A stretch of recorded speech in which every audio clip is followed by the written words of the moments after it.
Now question number 4, prove that the tangent drawn at the end of a diameter of a circle are parallel।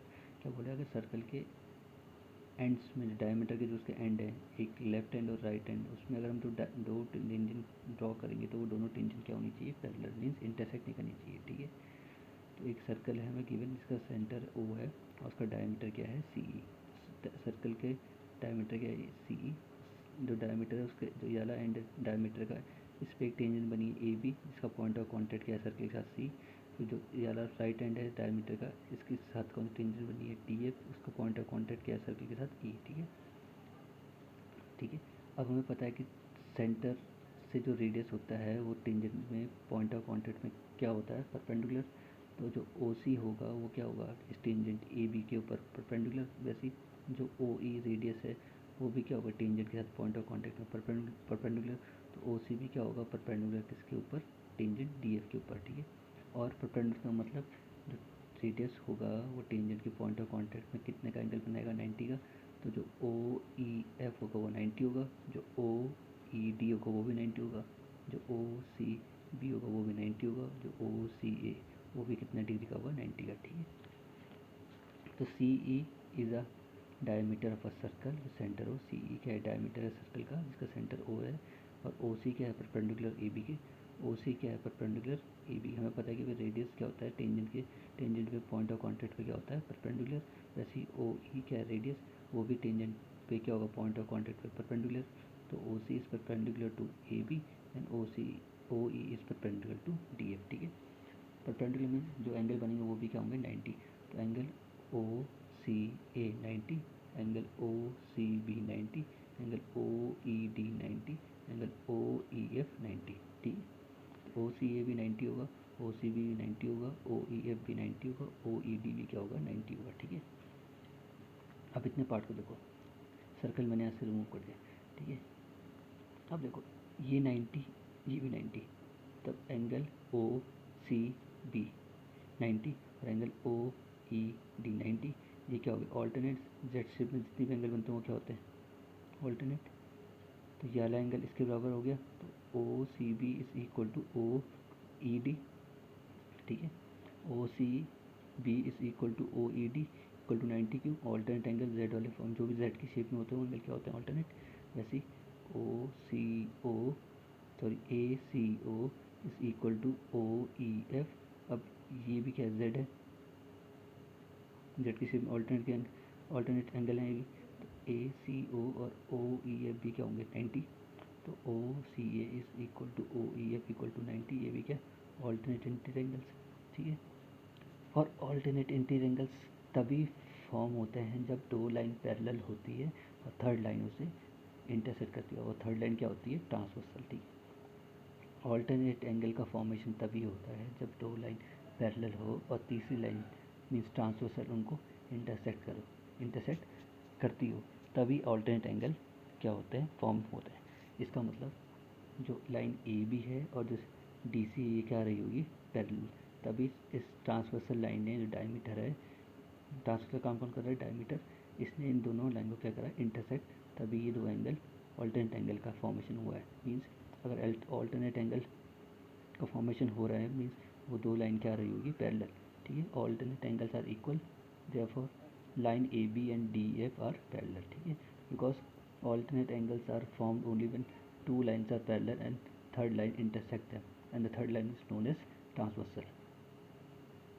Now question number 5, prove that the perpendicular at the point of contact to the tangent to a circle passes through the center।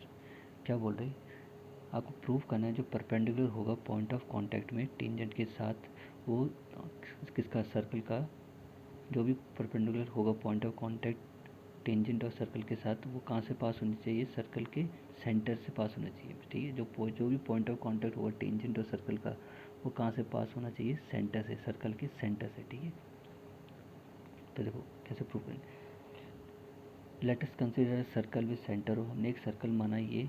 ठीक है, इसका centre क्या है, ओ है, और एक tangent मानी A B.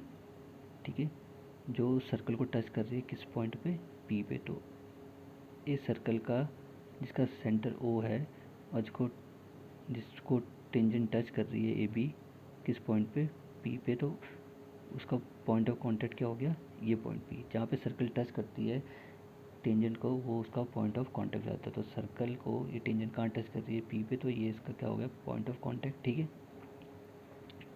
ठीक है। तो हमें प्रूव करना है, हमें to prove line perpendicular to A B. जो लाइन होगी परपेंडिकुलर टू ए बी, जो भी लाइन इस टेंजेंट के ऊपर परपेंडिकुलर होगी वो कहाँ से पास होगी, इस सेंटर से, सेंटर से पास होनी चाहिए, सर्कल के सेंटर से। ठीक है, जो भी लाइन इस टेंजेंट के ऊपर परपेंडिकुलर बनेगी वो कहाँ से पास होनी चाहिए, सेंटर से। ठीक है, और यही चीज़ थ्योरम 10.1 बोलती है, यही स्टेटमेंट है थ्योरम 10.1 का। ठीक है, जो भी लाइन परपेंडिकुलर होगी टेंजेंट के ऊपर वो पास होगी सेंटर से, सर्कल के सेंटर से। ठीक है, तो हमें ये प्रूव करना है। Let line perpendicular to A B at point P passes through O. हमें प्रूव करना है जो लाइन परपेंडिकुलर है पॉइंट पी पे वो कहाँ से पास होगी, सेंटर ओ से। ठीक है, तो प्रूव देखो। Let assume that perpendicular to A B at P does not pass through centre O. हम अब मान के चल रहे हैं, अज्यूम कर रहे हैं कि जो परपेंडिकुलर है इस टेंजेंट ए बी पे वो सेंटर से पास नहीं हो रही, इसमें सेंटर जो ओ है सर्कल का इससे पास नहीं हो रही है। ठीक है, जो गिवन सर्कल का सेंटर क्या है, ओ है, इससे वो लाइन पास नहीं हो रही है। ठीक है, let it pass through another point O dash. अब हम मान के चल रहे हैं कि वो लाइन कहाँ से पास हो रही है, ओ डैश से, इस सेंटर से पास ना होके वो अब एक और सेंटर, यहाँ पे हमने एक पॉइंट मान लिया, एक सेंटर का सेंटर ओ डैश मान लिया सर्कल का, अब यहाँ से पास हो रही है ओ डैश से। ठीक है, तो let it pass through the another point O dash. Circle हमने कोई और पॉइंट मान लिया क्या है, ओ डैश। अब वो लाइन कहाँ से पास हो रही है, ओ डैश से, जबकि होनी कहाँ से थी उसे, ओ से। ठीक है, ज्वाइन ओ पी। अब इस पॉइंट से इस पॉइंट को ज्वाइन कर दो, पी से पहले जो ओरिजिनल सेंटर उसको ज्वाइन कर लिया, इस पॉइंट पी से अब हमने जो सेंटर जो दूसरा पॉइंट बना ओ डैश उसको ज्वाइन कर लिया। ठीक है, तो angle O dash P B equal to 90। अब जो ये एंगल होगा ओ डैश पी बी ये कितना होगा, 90 होना चाहिए, क्योंकि हमें पता है भाई टेंजेंट जो भी सेंटर से जो भी सेंटर से लाइन होती है टेंजेंट के ऊपर वो कितने का एंगल बनाती है, 90 का, मीन्स परपेंडिकुलर होती है। जो सेंटर से पास होती है लाइन, सेंटर से पास जो भी सेंटर से लाइन ड्रॉ होती है टेंजेंट के ऊपर, ठीक है, वो कितने की एंगल बनाती है, 90 की, मीन्स वो क्या होती है, परपेंडिकुलर। तो ओ डैश पी भी कितनी होनी चाहिए, 90, परपेंडिकुलर मीन्स 90। तो थ्योरम 10.1 से वैसे ही ओ पी बी भी क्या होगी, 90। ठीक है, ये तो हमारा था ही सेंटर। ठीक है, तो इसको क्या था, ये सेंटर ही, सेंटर से जो भी लाइन पास होती है टेंजेंट पे बनती है वो कितने का एंगल बनाती है, 90 का। ये सेंटर हमारा गिवन था और ये हम इसको और ये ओ डैश हम तो अज्यूम करके चल रहे हैं। ठीक है, तो ओ डैश पी भी कितना है, 90। ये क्वेश्चन 1 कहाँ से आया, थ्योरम 10.1 से। O P B equal to 90, ये कहाँ से, ये क्वेश्चन 2 ये कहाँ से आया, थ्योरम 10.1 से। ठीक है, अब from 1 and 2 O P B O dash P B is equal to O P B. दिख रहा है कि भाई ओ डैश पी बी भी 90 है और एंगल ओ पी बी भी कितना है, 90। तो from 1 and 2 angle O dash P B is equal to angle O P B. ठीक है, तो ये क्वेश्चन हो गई थर्ड। ठीक है, but from figure angle O dash P B is less than angle O P B. ठीक है, ये हो गई क्वेश्चन 4। लेकिन हमें फिगर से दिख रहा है कि जो angle O dash P B है वो स्मॉल है, क्या है, छोटा है एंगल ओ पी बी से। देखो ये हमारा ओ पी बी था जो हमारा एक्चुअल सेंटर था, ये हमारा कितना था, 90। और जो हमने दूसरा सेंटर माना था ओ डैश, ठीक है, ओ डैश पी बी, इसका एंगल ये है, ये एंगल। अब फिगर से देखो कौन सा एंगल ग्रेटर, ये राइट एंगल दिख रहा है, ये 90 से कम एक्यूट एंगल, तो कौन सा ग्रेटर होगा, राइट एंगल और या acute angle, obviously right angle greater होगा। तो फिगर से हमें दिख रहा है कि भाई जो हमारा ओ डैश पी बी है वो स्मॉलर है एंगल ओ पी बी से, बिकॉज ओ पी बी हमारा राइट एंगल है और जो ओ डैश पी बी है वो हमारा क्या दिख रहा है फिगर से, एक्यूट एंगल। ठीक है, ये क्वेश्चन 4 हो गई। ठीक है, यहाँ इक्वेशन 3 में तो ये दोनों इक्वल आ रहा है, लेकिन इक्वेशन 4 में फिगर के अकॉर्डिंग ये स्मॉलर आ रहा है। ठीक है, now from 3 and 4 that implies contradiction. अब 3 और 4 से हमें दिख रहा है कि ये क्या है, कॉन्ट्रडिक्शन है, मीन्स एक दूसरे के क्या है, अपोजिट हैं। ठीक है, एक दूसरे के अपोजिट हैं, थर्ड से इक्वल आ रहा है लेकिन फोर्थ में क्या आ रहा है, एक चीज़ छोटा आ रहा है, स्मॉल आ रहा है, ठीक है। तो it is only possible when line O dash P को इंसाइड विथ ओ पी, ये तभी पॉसिबल होगा कि ओ डैश पी भी किसके बराबर आ जाए, ओ पी बी के। ये तभी पॉसिबल है कि जब दोनों एंगल इक्वल आएंगे, ओ डैश सेंटर के साथ और एक ओ सेंटर के साथ जो एंगल बन रहा है वो तभी पॉसिबल होगा जब जो सेंटर, जो लाइन ओ डैश पी है, जो ये लाइन है ओ डैश पी, ये लाइन रेड वाली लाइन, ये क्या करता है, कोइंसाइड करता है इसी लाइन के साथ, ओ पी के साथ। कोइंसाइड मीन्स इसी में सिमिट्री में सामा जाए, ठीक है, इसी के ऊपर क्या हो जाए, श्रिंक हो जाए, ठीक है। तो ओ डैश पी क्या हो जाए, कोइंसाइड हो जाए ओ पी लाइन के ऊपर, ठीक है। ये तभी पॉसिबल है, जो इक्वेशन थर्ड हमको दिख रही है ये तभी पॉसिबल कि ये केस तभी पॉसिबल होगा जब जो ये लाइन है ओ डैश पी वो कोइंसाइड हो जाए लाइन ओ पी के ऊपर, ठीक है। Therefore perpendicular to A B through P passes through the centre. तो इससे क्या मिलता है, इससे पता चलता है हमें कि जो परपेंडिकुलर होता है, जो परपेंडिकुलर है ए बी पे, वो पी से ही पास होगा, ठीक है। The perpendicular to A B through P, जो परपेंडिकुलर बन रहा है ए बी पे पॉइंट पी पे, वो कहाँ से पास होगा, सेंटर से, और सेंटर क्या है ओ, ठीक है। तो हमेशा जो भी परपेंडिकुलर बनेगा टेंजेंट के ऊपर, वो कहाँ से पास होगा, सेंटर से, ठीक है, याद रखना। Perpendicular to A B through P passes through the centre O, ठीक है। Now question number 6, the length of a tangent from a point A at a distance 5 cm from the center of the circle is 4 cm. Find radius of the circle। क्या बोले, जो length है tangent की from point A at a distance 5 cm from the center of the circle is 4 cm, find the radius of the circle। आपको उस circle का radius find करना है। वो बोले एक सर्कल है, उसमें जो टेंजेंट बन रही है उसकी लेंथ कितनी है, 4 सेंटीमीटर है। अब इसको मत समझना लेंथ ये नहीं है, लेंथ टेंजेंट की ये लेंथ है, ये डिस्टेंस है सेंटर और उस पॉइंट से जहाँ से टेंजेंट ड्रॉ हो रही है, ठीक है। सर्कल का सेंटर ओ है।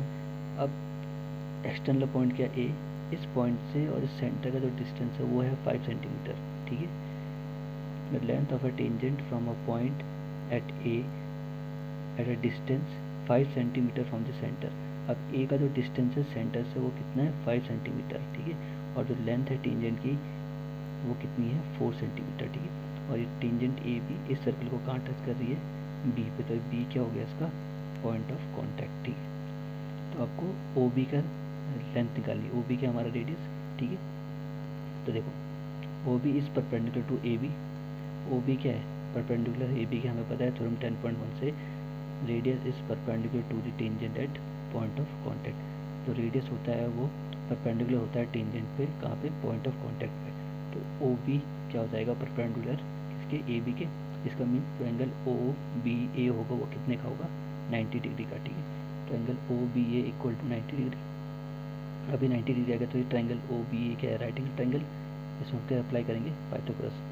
तो पाइथागोरस थ्योरम क्या होती है, square equal to P square plus B square. Square हमारा क्या है, ओ ए का स्क्वायर इक्वल टू पी क्या हमारा, ओ बी का स्क्वायर प्लस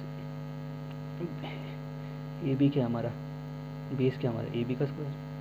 ओ ए कितना है, 5 का स्क्वायर। ओ बी हमारा अननोन है तो ओ बी का स्क्वायर ऐसे रहेगा, ठीक है। ए बी हमारा क्या है, 4, तो 4 का स्क्वायर, 5 का स्क्वायर 25, 4 का स्क्वायर 16, इधर आके क्या हो जाएगा माइनस का, इक्वल टू ओ बी का स्क्वायर, ठीक है।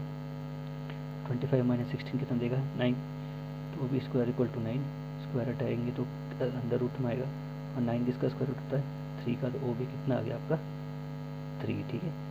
So OB, the length of radius is 3 centimeter. Now question number 7. Two concentric circle of radii 5 centimeter and 3 centimeter. Find the length of the chord of the larger circle which touches the smaller circle। ठीक है, क्या बोले, दो concentric circle वो होते हैं जिनका centre क्या होता है, कॉमन। दोनों सर्कल का अगर कितने भी सर्कल हो कॉन्सेंट्रिक, उनका सबका सेंटर क्या होगा, कॉमन, ठीक है। तो आपको क्या करनी है, find the length of the chord of the larger circle. आपको लेंथ फाइंड करनी है उस कॉर्ड की जो किसके साथ बन रही है, लार्जर सर्कल के साथ। जो लार्जर सर्कल की कॉर्ड है उसकी लेंथ निकाल ली, which touch the smaller circle. लेकिन वो क्या कर रही है, स्मॉल सर्कल को टच कर रही है, ठीक है। तो उस जो कॉर्ड है आपको उसकी लेंथ निकालनी है, ठीक है। तो देखो ये कॉन्सेंट्रिक सर्कल है, ठीक है, ये स्मॉल सर्कल, ये लार्ज सर्कल, ठीक है। ये क्या हो गया आपका लार्ज, और ये क्या आपका स्मॉल, ठीक है। अब जो ये कॉर्ड है पी क्यू, ठीक है, कॉन्सेंट्रिक सर्कल, इनका सेंटर क्या है ओ, ठीक है। जो स्मॉलर सर्कल है उसका रेडियस कितना है 3 सेंटीमीटर, तो ये रेडियस है, ये कितना है 3 सेंटीमीटर, ये भी कितना, ये भी रेडियस ही होगा, ये भी 3 सेंटीमीटर, ये भी कितना होगा 3 सेंटीमीटर। जो लार्जर सर्कल है उसका रेडियस कितना है 5 सेंटीमीटर। तो लार्जर सर्कल ये है तो उसका रेडियस यहाँ सेंटर से लेकर यहाँ तक होगा 5 सेंटीमीटर। ये भी इसका रेडियस है, ये भी कितना होगा 5 सेंटीमीटर, ठीक है। अब जो लार्जर सर्कल है उसकी कॉर्ड क्या है पी क्यू, वो किसको टच कर रही है, स्मॉल सर्कल को, ठीक है। अब जो स्मॉल सर्कल को टच कर रही है, स्मॉल सर्कल के लिए कॉर्ड किसका काम कर रही है, टेंजेंट का, क्योंकि ये जो कॉर्ड है पी क्यू ये सर्कल को एक पॉइंट पे टच करती है, सिंगल पॉइंट पे। टेंजेंट वो होती है जो सर्कल को कुल एक सिंगल पॉइंट पे टच करती है, ठीक है, उसे बोलते हैं टेंजेंट, ठीक है। तो ये जो कॉर्ड है पी क्यू, जो लार्ज सर्कल के लिए कॉर्ड है पी क्यू किसके लिए कॉर्ड है, जो लार्जर सर्कल है, ठीक है। लेकिन वो लार्जर कॉर्ड, जो कॉर्ड स्मॉल सर्कल के लिए किसका काम कर रही है, टेंजेंट का।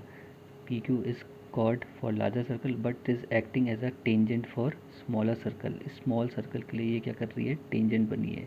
स्मॉल सर्कल के तो ये टेंजेंट है, लेकिन लार्ज सर्कल के ये पी क्यू क्या है, कॉर्ड है, ठीक है। स्मॉल सर्कल के लिए ये पी क्यू क्या है, टेंजेंट, और लार्ज सर्कल के लिए ये पी क्यू क्या है, कॉर्ड, ठीक है। तो आपको क्या करना है, आपको इसको जो ये कॉर्ड है पी क्यू, आपको इसकी लेंथ निकाली, जो ये पी क्यू है इसकी लेंथ कितनी है, ठीक है। आपको स्मॉलर सर्कल का रेडियस दिया है, जो लार्जर सर्कल है उसका रेडियस दिया है, ठीक है। देखो let O be the centre of two concentric circle. हमने मान लिया जो क्या है, सेंटर ओ है इन दोनों सर्कल का, कॉन्सेंट्रिक सर्कल का क्या कॉमन सेंटर है वो है। स्मॉल सर्कल का भी सेंटर ओ है, और जो लार्ज सर्कल है उसका भी सेंटर क्या है, कॉन्सेंट्रिक सर्कल वो होता है जिनका कॉमन सेंटर होता है, ठीक है। with radius 5 centimeter and 3 centimeter. 5 centimeter is the radius of larger circle and 3 centimeter is the radius of smaller circle. 5 centimeter radius किसका है, लार्जर सर्कल का, और जो रेडियस 3 सेंटीमीटर वो किसका है, स्मॉलर सर्कल का, ठीक है। P Q is chord for larger circle.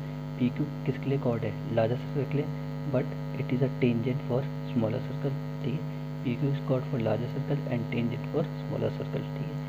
We know that radius is perpendicular to tangent. हमें पता है कि रेडियस क्या होता है, परपेंडिकुलर होता है टेंजेंट पे, कहाँ पे, पॉइंट ऑफ कांटेक्ट में। कौन से, थ्योरम 10.1 से, ठीक है।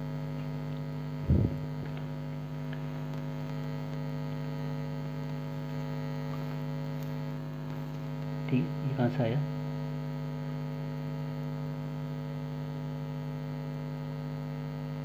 थ्योरम 10.1 से।